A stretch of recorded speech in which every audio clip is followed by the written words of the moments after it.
Alright, this is the first video on personality. Personality is modules 45 through 47. And this video we're going to start by talking about psychoanalysis. So first of all, we have to define what personality is. So personality is somebody's pattern of thinking, feeling, and acting. So they have a specific pattern about it. They will act a particular way, and so it's kind of an enduring thinking, behaving, and acting. So personality is what our characteristics are, but the question is, how do we explain personality? How do we explain one person's personality versus another? So a lot of this unit is going to be spending time on theories on personality and theories on how we develop who we are. So before we get to that, I have this cartoon. It says, make no mistake between my personality and my attitude. My personality is who I am. My attitude depends on who you are. So just keep that in mind. All right, so the first theory we're going to look at is psychoanalysis. And psychoanalysis is associated with Dr. Sigmund Freud. He is the one that founded psychoanalysis. There were some after him that we'll talk a little bit later, but psychoanalysis is primarily Freud, and it basically looks at the thoughts and actions, the hidden thoughts and actions that are going to motivate our behavior. So our unconscious is going to motivate our behavior. So according to Freud, the unconscious was mostly unacceptable thoughts and feelings. If you remember from when we talked about Freud before, he attributed a lot of things to sex. Not everything, but sex is a lot. There's also, he said, a drive to survive. So that was a lot. And when we say that it's unacceptable, there's this death drive sometimes he talked about. So they're unacceptable. There's like society does not accept these. Okay, so that's why they're controversial. But they are going to, according to Freud, drive our behavior. So this is a good visual for Freud. He oftentimes when people talk about Freud, they talk about they look at it as kind of like an iceberg.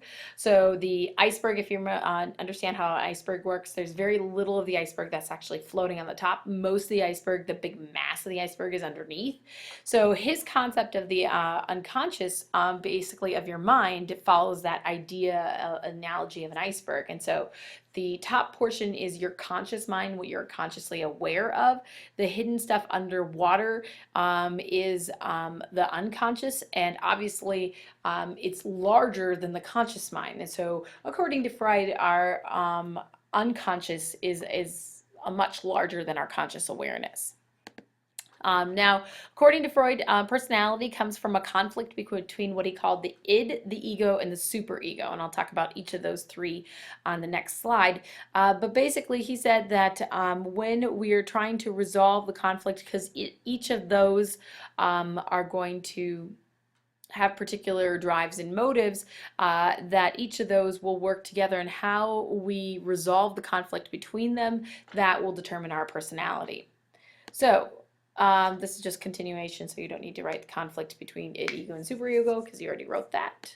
So this is how it works. Basically, that whole iceberg analogy works with the id, the ego, and the superego. So you can tell that, for example, the id is mostly underwater. This is pretty much all of our unconscious. The ego is mostly above water, so it's mostly our conscious self. And then the superego is it's kind of 3/4 underwater, so 3/4 of it is going to be subconscious. So it kind of gives you an idea of how this relates to his iceberg analogy.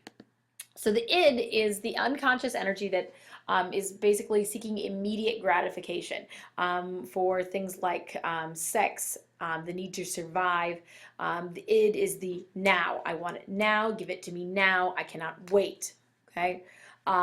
Another analogy other than the iceberg for how the id, the ego, and the superego work together is that if you've ever seen, for example, a cartoon, or sometimes they even have it in with live actors, but you know, they're showing them where like this cartoon figure is trying to figure out what to do in a particular scenario.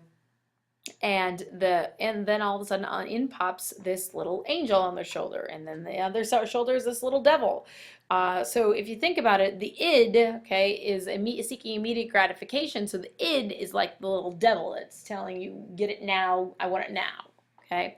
Now the ego is going to be this mostly conscious effort to satisfy the id in some sort of real world way. So for example, your id could be telling you right now, I want food. I am hungry. Give me food now. I want food now. And your ego is telling you, okay, we're trying to watch this video right now. We have some notes to take maybe in a little bit, right? So the ego is trying to satisfy it in some sort of real world way. The superego, on the other hand, is going to be that moral compass. So the superego is going to be giving you some sort of, reality check as far as, okay, that's not good. So maybe your superego is telling you, well, it's not good to snack between meals. You shouldn't snack between meals. So the ego then is going to be what we use to satisfy both the id and the superego. So what happens is that the id is the little devil on your shoulder saying, give me some potato chips now.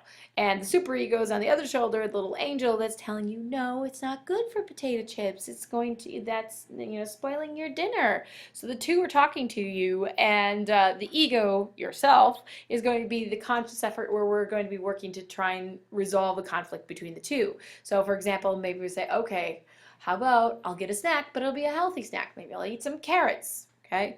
That's the idea between them. So another example of the id is telling you, I want chocolate, and the superego is saying, you're on a diet. So your ego decides, okay, well, maybe we'll just have a small bit of chocolate. Okay. The id is another example. The id is telling you, I want it now. The superego is saying, you can't have it right now. It's not right. And the ego is saying, okay, maybe if I do a little planning, I can figure out how to get it eventually. Okay. So the ego is kind of in between the two. All right, so that's the id, the ego, and the superego, and the interaction of those will basically develop personality. Now, Freud also talked about psychosexual stages of development. And so he said that phases of development, his phases of development show the area that the id focuses on for pleasure seeking. So remember, the id is all about give me now, give me the pleasure now, I want you to do something now. So these areas of development, these phases of development, focus on different areas that you're going to seek pleasure in those particular areas. So according to Freud, we start with the oral stage, and so the oral stage is 0 to 18 months, and if you know any babies, obviously they seek satisfaction through anything through the mouth. So they obviously suck on a bottle, or a pacifier, or suck on their thumb, or even just putting general things in their mouth. That's a picture of my son Aiden when he was a baby. So that's very common. Freud oftentimes talked about that in order to move on to the next stage, sometimes people move on to the next stage, but then they regress, and he talks about that, for whatever reason you may regress, or if you didn't fully move on from the pleasure seeking of the oral stage, you may, for example, have an oral fixation. So, for example, putting things in your mouth, if you always have to have a pen in your mouth, or gum, you have to always have to chew gum, or smoking. The funny part is that Freud himself had an addiction to cigars. So that's kind of interesting. He was stuck in the oral stage himself. The next stage is the anal stage, and so this is 18 to 36 months. And in the anal stage, the most common thing for kids to go through in this stage would be potty training. Yes, that is a picture of my daughter sitting on the toilet. We're so proud she went on potty. So great picture to include, right? She'll be happy to know that. But the anal stage is through the process of elimination. And so Freud said that people will seek satisfaction through that process of elimination. And so they will work on, for example, conquering and being able to control their own bodily functions. Then comes the phallic stage. And the phallic stage is from 3 to 6 years, and this is including the Oedipus complex. So the Oedipus complex is that idea, and it's specific to boys, There is the Electra complex that is specific to girls, but the Oedipus complex is also how Freud explained gender development. Basically, the idea is that little boys between 3 and 6 years old want the attention of their mother. They want their mother, they desire their mother, and they want to kill their father. So, in order to do that, they will mimic their father in order to gain their mother's attention. That's the idea behind the Oedipus complex. Yes, I know it's really freaky and weird, but that's basically Freud's explanation. And obviously, the reverse would be true for girls. So, in reality, he talked about, boys learning to be like their fathers and girls learning to be like their mothers. So I included this picture of my husband and my son from a few years ago. My husband really likes Scooby-Doo, so you can kind of tell that he's wearing Scooby-Doo pajama bottoms. And my son is wearing Scooby-Doo pajamas as well. And so they wanted their picture taken to show that, oh, look, I'm like daddy. If you think about it, oftentimes there's a lot of things, not everything, so it doesn't always, it's not a perfect theory, but for example, you are more likely to be like, take interest in activities that your dad took interest in if you're a boy. Think about sports. Do you watch any sports that your dad doesn't watch, for example? You probably watch very similar sports. Maybe he watches sports that you do not, okay? But it's very unlikely that you're going to watch a sport that he does not. So that's kind of the idea of the phallic stages, and learning about the different sexual organs and the differences there. And then, according to Freud, we go through latency. And so between 6 years and puberty, there's nothing interesting happening, and we don't have any particular area that we're going to focus our pleasure principle on. And then lastly, we have the genital stage, and this is from puberty on. And so this is going to be where seeking pleasure in the opposite sex and being interested in the opposite sex. So dating, for example. This, by the way, is a picture from that TV show Saved by the Bell. You're probably too young to remember that, but teenagers dating, okay, there was a little activity for class, that's why they were wearing the little shirts.